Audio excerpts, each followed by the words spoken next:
Obviously, I'm generalizing a little bit, but it's an interesting thought. The greatest green job I can think of, and my mom and pop had been doing it for years. Not that Cool Hand Luke was a role model for youth, but it provided a platform for what is ultimately Newman's Own Organics. As circuitous as that sounds, admittedly, it's why I'm speaking to you today. So back to my path.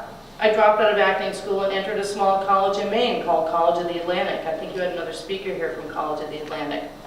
And I studied natural sciences. And in those years, I've always referred to myself as a biologist, although technically speaking, my degree was in human ecology, not biology. Which is great because really, with apologies to the biologists in the audience, biology always seemed to me like studying pickled critters in jars. And ecology to me seemed more like studying the interrelationship of living things. While ecology is the interrelationship of natural systems, human ecology puts our culture into the human component and into the ecology mixture. At the time, I didn't know how profound that concept was. And even today, I'm saying to myself, wow, I finally realized what a human ecologist is.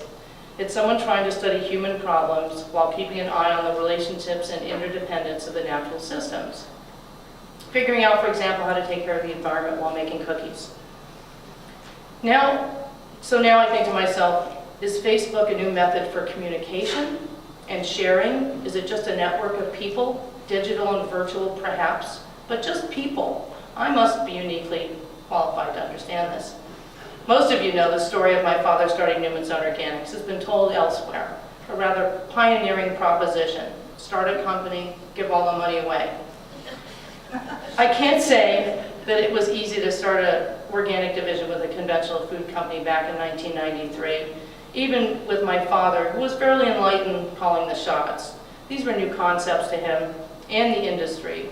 But my father was ultimately less interested in the food and more interested in what could be done with the sales from the food.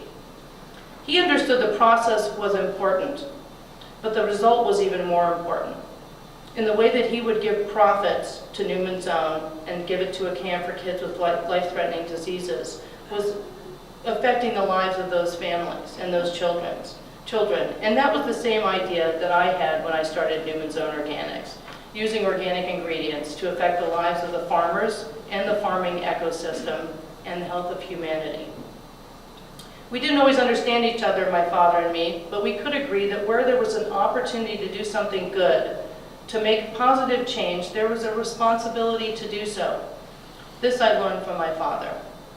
And in the last year of Pop's life, I spent a lot of time with him. He had a tremendous reach, a vast network of activities that would seemingly require new stewardship to continue and thrive. My father, for example, was considerably less interested in his cancer than he was in preserving his legacy, making sure his company and his camps continued, as well as the charitable giving.